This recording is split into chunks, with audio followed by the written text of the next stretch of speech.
Big pass Tamil season 8 கிளைமேக்ஸை நோக்கி போயிட்டு இருக்கு. 18 போட்டியாளர்களுடன் தொடங்கிய நிகழ்ச்சியில அதுக்கப்புறமா வைல்ட் கார்டு என்ட்ரி மூலமா 6 பேரும் வந்தாங்க.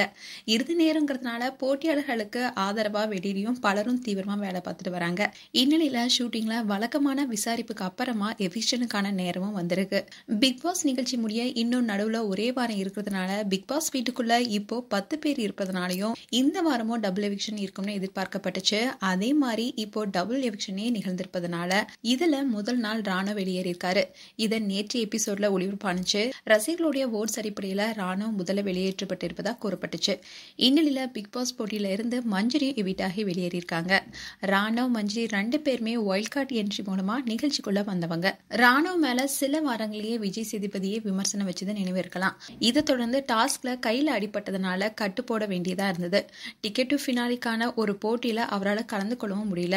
இந்நிலையில இந்த வாரம் வெளியேறியிருக்காரு.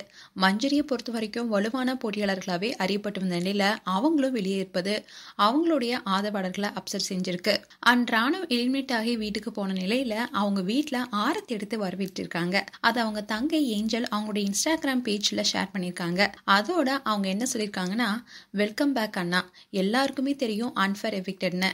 அண்ட் இப்போ உலகத்துல உன்னுடைய உண்மையான திறமையை காட்ட வேண்டிய நேரம். உன்னை நாங்க எப்பவுமே நம்புறோம். உன்னுடைய ஷைனை பார்க்க எங்களால காத்திருக்க முடியாதுன்னு அதுல சொல்லியிருந்தாங்க. மேலும் ராணுவம் குறித்து உங்களுடைய கருத்துக்களை கமெண்ட் செக்ஷன்ல சொல்லுங்க. இது போன்ற வீடியோஸை பார்க்க நியூஸ் தமிழ் கிளிட்ஸ் சேனலை சப்ஸ்கிரைப் பண்ணுங்க. மறக்காம நோட்டிபிகேஷன் பட்டனை கிளிக் பண்ணுங்க.